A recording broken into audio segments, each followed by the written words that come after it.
Hey everybody, and welcome to another Cricut Craft tutorial. We are doing a tutorial from the VIP's favorite mystery box from 143 Vinyl, and this is one I've wanted to do for a while, and this is one of my favorite products that I chose for the box. So in today's video, we are going to go over this really fun holographic HTV. This is a really neat product, and it takes a little bit of skill to work with it, but also it's kind of strange because depending on the color of fabric that you put it on, it really changes the color of the product. So I have it, and I'm going to do it in two different ones. I'm going to do it in white, and we're also going to do it on black so that you guys can really see how different they look based on the color of your fabric. This is such a fun product. I'm going to link everything that I'm using down below for you guys in the description, and leave me a comment. Let me know, have you ever worked with holographic HTV before? Let's get started. I can't wait to show you guys how to do this, and be sure to subscribe to my channel. That way you don't miss out on all the fun, crafty content here. Whatever we would do, we do it just for fun. In Design Space, we are going to upload our image. And for this one, I unzipped it. I'll link where I got this below, but I like to just drag and drop if I already have the folder open. It makes it a little bit easier.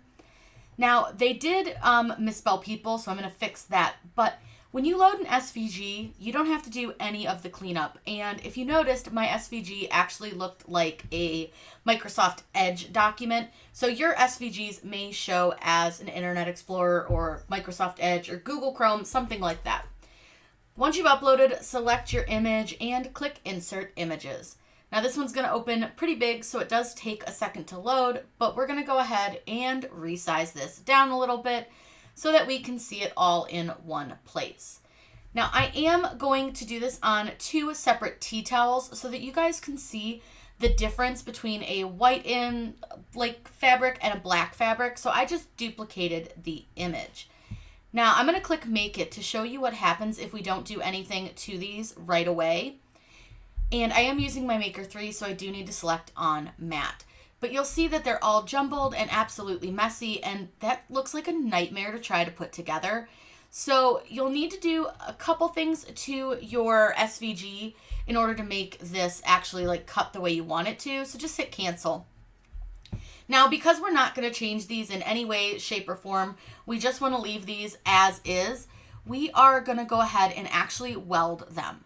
The reason I'm welding them is, one, to create less layers over in the layers panel, and two, it actually makes Cricut not have to think as hard when working with these designs. And again, I'm not changing anything, and I have the original SVG, so I don't need to worry about anything like that affecting anything. So it's really, really simple. Now, we are cutting these on HTV, so we do need to make sure to mirror them. So when you go to mirror them, you can either mirror them on the Make It screen, or I personally like to use the little flip option up here at the top. It is really easy, and that way you don't forget to mirror it. That's just kind of my thing. But all I do is I click flip, and then I choose flip horizontal, and it actually mirrors your image. So that way after you hit Make It, you don't just get into loading the matte mode and choosing your type mode of materials. So again, I just need to tell it that I'm cutting on matte, and you'll see that we have our two designs welded, ready to go. Really, really easy, and they're already mirrored, so I don't have to think about it. Now with this product, we are going to cut this on the light cardstock setting, but if you've not worked with this before, I do highly recommend doing some small test cuts of a little star up in the corner, but I like to use the light cardstock. It works perfectly for this, and it's really, really easy. It cuts really nicely at that setting, but again, definitely do some test cutting before you commit to a cut setting with your machine. So I will take you over to the machine and show you guys how to load the HTV. One other super handy tool is at 143 Vinyl. You can actually find all your cut and press settings here on this really handy dandy chart. So if you ever question what you're pressing at or what they recommend for cutting, you can just reference this chart. I will link this chart directly down below. I reference this more often than I care to even imagine. It's all done in alphabetical order. They have the adhesive and the HTV that they carry on their site listed. We've got our holographic HTV here, and you'll see that there are two sides. So you've got this kind of whitish side here, and then this very colorful side here. So when you do this, you want to make sure that you're going to put your carrier sheet side down, which is the colored side. But if you're ever questioning which side to place down, I always just recommend grabbing your pin pen, and all you have to do is just peel up a corner of your vinyl. And you'll see here, if I peel back a little bit of this corner, you can see that this side here is your vinyl, and then this side is your carrier sheet. So with this one, you want this white side face up. I just used the regular standard grip mat on this. It works perfectly fine. And like I said, I cut on light cardstock. Now, this is a pretty long sheet, so if you struggle like I do, I'll pull my machine in so you guys can see what I'm doing. I lay my sheet over my machine, so I'm only working with a small portion of my vinyl here, my HTV, and then I just sort of press it down the mat as I go. So now what we'll do is we're going to go ahead, I'll pull this in a little bit more so you can see. We're going to load our mat. You want to make sure you get it under the white rollers, and just go ahead and put that in. Hit the load button. Now, because this is the Maker 3, it measures the material, and then it will check the tool, and then it will cut. So I'll let you guys watch it do all of that.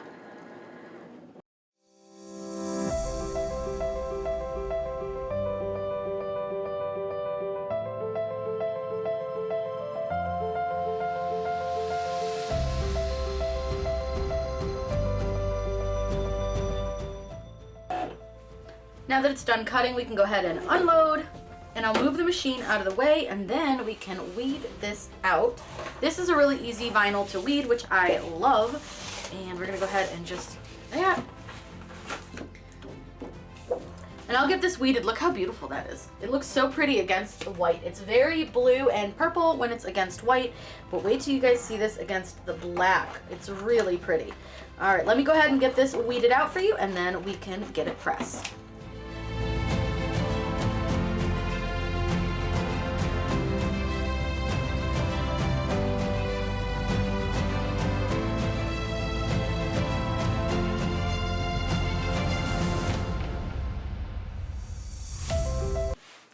So we're gonna do these on two separate, I guess they're called tea towels. They're kitchen towels. So I'm gonna do a white one and a black one. That way you guys can see what they look like. Now I like to leave the crease in this. If you can see, it's pretty creased. It helps me to actually center this a little bit better. And I like to put mine a couple inches from the very bottom. So we'll just stick that one right there. Now I do see I have a little stray piece of HTV. So I'm going to go ahead and just pop that off. That'll happen sometimes, especially with this kind. It's really like staticky. So keep that in mind when doing this. You'll just want to kind of watch for any stray pieces. I see I have another little stray piece too. Because this stuff is really, really staticky. So sometimes it'll stick to your hand or to your pin pen. So just be aware of that. So like I said, we'll just sort of eyeball where center is. I think that looks pretty good. And then we're going to do a black one as well, because I want you guys to see what this is going to look like. These are the same material, just one's black and one is white. So there's no need to like do anything different to them. And these are really easy to work with. They're from 143 vinyl. I'm going to go ahead and flatten that out a little bit. Now you might be able to see a little bit of the color shift already in the difference, like when I laid this one down. I don't know how well you can see that, but you will see it once we press them. So there's another little stray piece of HTV right there. So I'm going to go ahead and pop that off. Like I said, this one's really staticky. And we had a lot of small pieces. So this gets pressed at 320 degrees for 15 to 20 seconds. And you're going to want to use a medium to firm pressure with this. So I'm going to go get our heat press all set up, and then we can press these. I have a pressing pillow and a Teflon sheet on my heat press here. And I will say that the carrier sheets on the holographic HTV are not very sticky, so you'll want to be careful. So I usually like to just place it once I get it over to my heat press. I just double check, make sure it looks good, and then we're going to go ahead and press that for 15 to 20 seconds. I always pull mine before it beeps because the beeping bothers my pets. But we're going to let this sit on here and cool. You don't want to peel it hot. It's warm or cold peel. So all I do is I'm just going to fold it up a little bit, get it off my press, and switch it out for the white. So we're going to do the exact same thing for the white. We're just going to go ahead and make sure it's lined up where we want it, if we're happy with that. And then we can go ahead and press. And again, we'll need to let this cool before we pull it off. So I'll go ahead and move this back over to the table, and then I'll let you guys watch me pull off the carrier sheets. Now that they've cooled, we can go ahead and peel our carrier sheets off. So like always, you just want to go slow, make sure everything stays stuck down. And I really hope that you guys can see the difference in the designs and the difference in the color shift. You'll see how this one is more reds and greens and kind of pinkies, and where this one is much more like icy blues, light pinks, purples, things like that. This is just a very different color version depending on what color you put it on. So that's why I wanted to make it this way so you guys could see and really tell the difference in what they look like depending on the color that you put them on. I really think this is a fun material. Just be aware of what color you put them on will change the color of your HTV. If you guys have questions, let me know in those comments down below. I'm always happy to answer those for you. Be sure to check out my newsletter over at CorinneBlackstone.com. It's totally free to sign up, and you can check out all the other fun stuff on my website. I hope you guys have a wonderful day, and happy crafting.